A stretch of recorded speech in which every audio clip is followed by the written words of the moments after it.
जो हमारे प्रधानमंत्री वयस्क के हैं, अति पिछड़ों का जो प्रधानमंत्री है, उनसे इनको भय हो गया है कि ये इतना संख्या हो जाए, हमारे पार्टी को भी वोट दे, उनको पार्टी को भी वोट दे। तो मैं वर्तमान सरकार को आगाह कर देना चाहता हूँ कि इस तरह हम लोग पूरा बैस एकजुट हैं, रहेंगे और आने वाला समय में लोकसभा या विधानसभा में हम लोग लोकसभा में आज सारण के छपरा में मौजूद है। छपरा में बात करें तो जब से बिहार में जातीय जनगणना हुआ है तब से पूरे बिहार में एक अलग राजनीति और एक अलग सरगर्मी चल रही है। इसके दरमियान ही आज ये अखिल भारतीय वैश्य महासम्मेलन का आयोजन यहाँ पे किया गया था। इसके दरमियान ही वैश्य समाज के नेता और जाने तो वैश्य समाज के जो प्रदेश अध्यक्ष पवन जायसवाल जी, जो एक विधायक भी हैं और विधायक रहते हुए एक सामाजिक तौर पे यहाँ पे पहुँचे हुए थे। आप लोग का मांग क्या है और विधायक जी आज यहाँ पे पहुँचे हुए थे, क्या आश्वासन दिए? देखिए, हम लोग का मांग है वर्तमान सरकार से, जो हमारे जातीय जनगणना कर करके एक तो उन्होंने संख्या को कम किया, दूसरे नंबर काम ये किया है कि वैश्य को पूरा तोड़ ममोड़ने का काम किया है। नीतीश बाबू को, वर्तमान सरकार को भय हो गया है, जो हमारे प्रधानमंत्री वयस्क के हैं, अति पिछड़ों का जो प्रधानमंत्री है, उनसे इनको भय हो गया है कि ये इतना संख्या में है, अगर नहीं तोड़ेंगे तो कैसे उनको हरा पाएंगे। ये एक साजिश की तरह ये काम किया हुआ गया है। चाचा भतीजे की जो सरकार जो है, ये चाहती है कि वैश्य को खंडित कर दिया जाए, इसको एकता नहीं रहे, ताकि सब इधर उधर हो जाए, हमारे पार्टी को भी वोट दे, उनको पार्टी को भी वोट दे। तो मैं वर्तमान सरकार को आगाह कर देना चाहता हूँ कि जिस तरह के जो आपने काम किया है, वैश्य को तोड़ने का काम किया है, संख्या को कम दिखाने का काम किया है, इस पर आपका पानी फिर जाएगा। ये मंशा आपकी नहीं चलेगी। आने वाले समय में एनडीए की सरकार, प्रधानमंत्री नरेंद्र मोदी के नेतृत्व में हम लोग पूरा वैश्य एकजुट हैं, रहेंगे और आने वाला समय में लोकसभा या विधानसभा में हम लोग लोकसभा में 40 का 40 सीट मोदी के नाम पर मोदी को जिताने का काम करेंगे और फिर से प्रधानमंत्री को बनाने का काम करेंगे।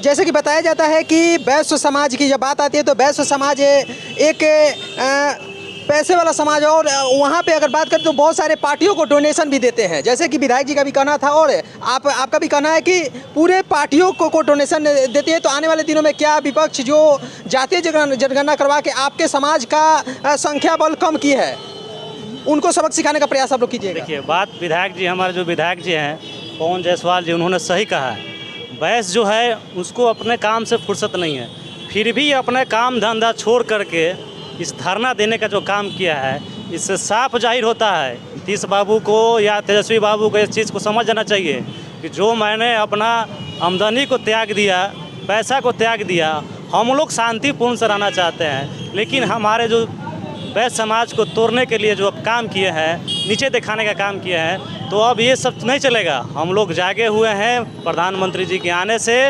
हम लोग सारा वैश्य, अति पिछड़ा या पिछड़ा जो भी है, हम लोग सबको एकत्रित हो गए हैं, तो ये सब चीज़ नहीं चलेगी। आने वाला समय में हमारे प्रधानमंत्री के नेतृत्व में पूरा के पूरे बिहार से 40 का 40 सीट हम लोग देने का काम करेंगे।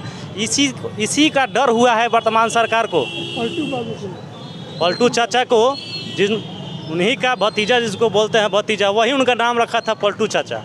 आज उन्हीं में जाके अब सम्मिलित हो गए। ये क्या है? जिस मानसिकता के खिलाफ आप आए हुए थे, आप फिर उसी में आपने मर्ज कर दिया। नीतीश कुमार की जो पार्टी है आने वाले 24-25 में समाप्त होने जा रही है, ये मेरा दावा है।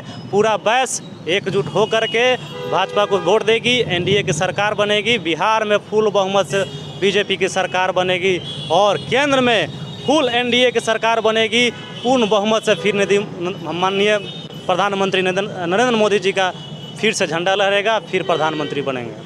जैसे कि हमारे साथ विकास गुप्ता जी थे। विकास गुप्ता जी का एक ही बात कहना है कि हमारा समाज अभी तक ज़मीनी स्तर पर नहीं उतरा था, लेकिन अब ज़मीनी स्तर पर उतर चुका है और आने वाले दिनों में हम लोग दिखा देंगे कि हमारा समाज भी जागरूक है और जो हमारे समाज के संख्या बल को कम किया गया है, आने वाले दिनों में हम लोग जो सरकार अभी बिहार में सरकार चल रही है उनको सबक सिखाने का प्रयास करेंगे और मोदी सरकार को पूरे बहुमत से देश में फिर से लाने का प्रयास करेंगे। अपील क्या करना चाहते हैं पूरे बनिया समाज, साव समाज और जो भी समाज का संख्या बल कम हुए, उनसे क्या अपील करना चाहते हैं? हम सभी अपने वैश्य समाज से अपील करना चाहते हैं कि हम लोग सब लोग इकट्ठा हो जाएं, एकत्रित संगठन बना करके अपने पूरे ईमानदारी से पूरे ईमानदारी से नरेंद्र मोदी के नेतृत्व में हम लोग उनको वोट देने का काम करेंगे, उनको जिताने का काम करेंगे। इसलिए कि जो वर्तमान बिहार सरकार चाचे भतीजे की सरकार है, पहले भी राबड़ी देवी ने बोल चुकी थी, हम लोग के बनिया समाज पे उंगली कटाक्ष की थी कि तेल में पानी मिलाने का काम करते हैं। पहले भी उन्होंने इंडिकेशन दे दिया है। वो आज नीतीश कुमार ने जो भी अभी जनगणना बनाया है, तो ये दोनों जो गठबंधन की सरकार है, इन लोगों का साफ मानसिकता दिखता है। माने ओपनली लोग नहीं बोल रहा है कि आप हमको वोट नहीं दीजिए, लेकिन ऐसा ही काम कर रहे हैं लोग कि हमसे आप लोग दूर हो जाइए। हमको स्वीकार है कि हम लोग आपको इग्नोर करते हैं। आने वाला चुनाव में इसका परिणाम आप खुद भुगत सकते हैं। जैसे कि हमने बात की है विकास जी से, समाज के जो और भी बहुत सारे जो गणमान्य लोग यहाँ पे पहुँचे हुए थे, उन सभी का कहना था कि हम लोग अब एकजुट हैं और आने वाले दिनों में सरकार को हिलाने का हम लोग प्रयास करेंगे और भी जगह पे चलेंगे और लोगों से बात करेंगे। तब तक के लिए धन्यवाद।